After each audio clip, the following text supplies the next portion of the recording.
Political allegation రేపుతున్నాను. ఇప్పుడు ఈ హామీలకు సంబంధించి ఫుల్ఫిల్ చేయకుండా దాన్ని కప్పిపుచ్చడానికి, దాన్ని డైవర్ట్ చేయడానికి ఈ కమిషన్ల వ్యవహారాలను తీసుకొచ్చారు. ఒక ఇష్యూ మీద ఇంకో కమిషన్, ఇంకొక ఇష్యూ మీద ఇంకో కమిషన్, ఇట్లా డైవర్ట్ పాలిటిక్స్ని పాటిస్తుంది ఈ గవర్నమెంట్ అనేది కూడా ఒక అలిగేషన్ పొలిటికల్గా. ఇప్పుడు నేనేమంటానంటే వాడు మాట్లాడిన ఎవడో బుర్ర ఉండాలి నిజంగా కూడా. నేను కూడా వింటున్నా అక్కడక్కడ సోషల్ మీడియాలో మీడియాలలో ఏంటంటే ప్రతిపక్షం అంటే దాని అర్థము ప్రభుత్వం మీద దుమ్మెత్తిపోయడమే కాదు. మనం ఏం మాట్లాడుతున్నామో మతికి ఉండి మాట్లాడుతున్నాం, మతి తప్పి మాట్లాడుతున్నాం, సోయి ఉండి మాట్లాడుతున్నామా లేదా అనేది చూసుకొని కూడా మాట్లాడాలి. అసెంబ్లీ రికార్డ్స్ తీస్తే మీకు చాలా విషయాలు స్పష్టమవుతాయి. నేను చెప్పే కంటే నేను తెలంగాణ ప్రజల్ని కూడా కోరుతున్నా, అసెంబ్లీ వేదికగా మాజీ విద్యుత్ శాఖ మంత్రి కేసీఆర్కి ఆంతరంగిక శిష్యుడిగా ఉన్న జగదీశ్వర్ రెడ్డి గారు ఏమన్నారు, కేసీఆర్ గారు రాలేదు, ఎందుకు ఇట్లాంటి విషయాలు ఎక్కడ దొరుకుతానో నా ఈ రికార్డులు ముంగట పెడతానని ఆయన భయపడ్డాడు, రాలేదు.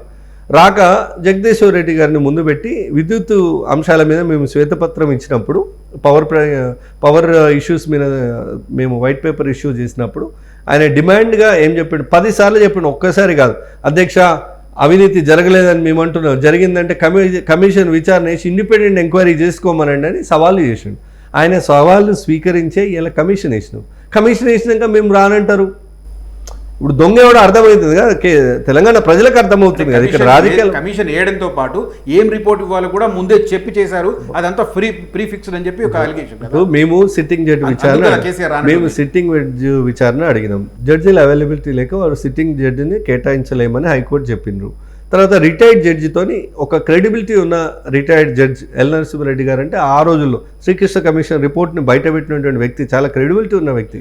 సో వారి ఆధ్వర్యంలో విచారణ జరుగుతుంది అని చెప్పినాం. తెలంగాణ బిడ్డడు, కమిట్మెంట్ ఉంది ఆయనకి, రిటైర్డ్ అయ్యి ఈ ఏజ్లో ఆయన ఇంకేదైనా చేయాల్సిన అవసరం ఉండినా నేనేమంటున్నా. సో అట్లాంటి వ్యక్తిని కమిషన్గా నియమిస్తున్న తర్వాత మీరు అంత శుద్ధపూసలైతే కమిషన్ ముందుకొచ్చి చెప్పు కదా.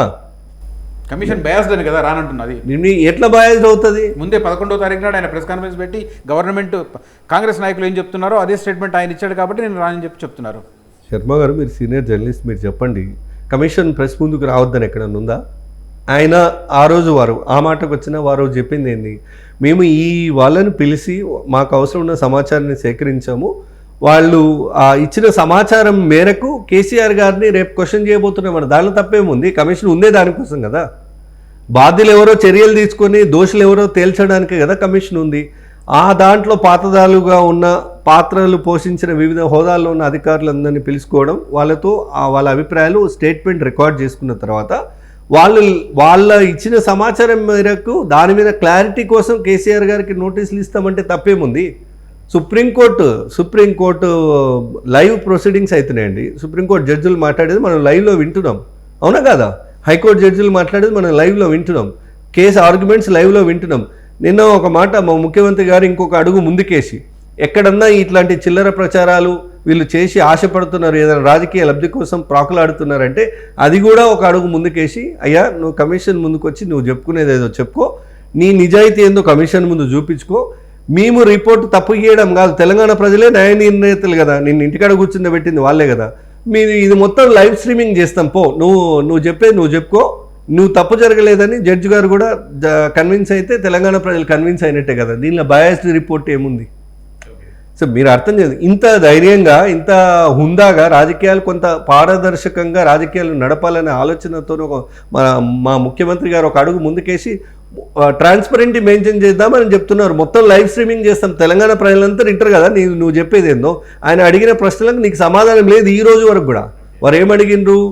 ఛత్తీస్గఢ్ కొనుగోలు, తర్వాత యాదాద్రి థర్మల్ అక్కడ ఎందుకు పెట్టాల్సి వచ్చింది, పెడితే బిడ్డింగ్.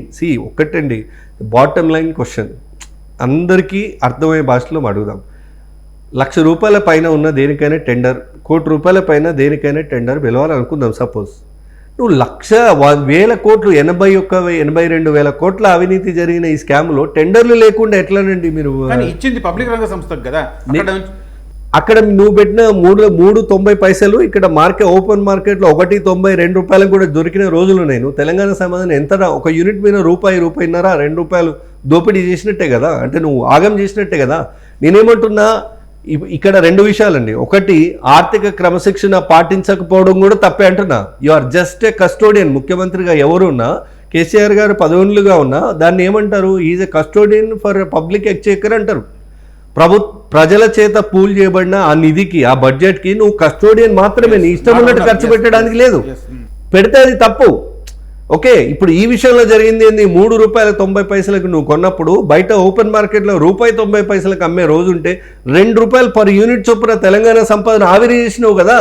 నీ గొప్పలకు పోయి, నీ గాంభీర్యాలకు పోయి, నీ డాంబికాలకు పోయి, నీ డబ్బాకు పోయి, సెల్ఫ్ డబ్బాకు పోయి, ఈ రకంగా వాటికి నువ్వు సమాధానం ఇచ్చుకోవాల్సి వస్తుంది. ఎందుకు వస్తలేడు కేసీఆర్ గారు? తెలంగాణ ప్రజలు కూడా ఆలోచించాలి, ఎందుకు వస్తలేడు. అసలైన తొలి వెలుగు.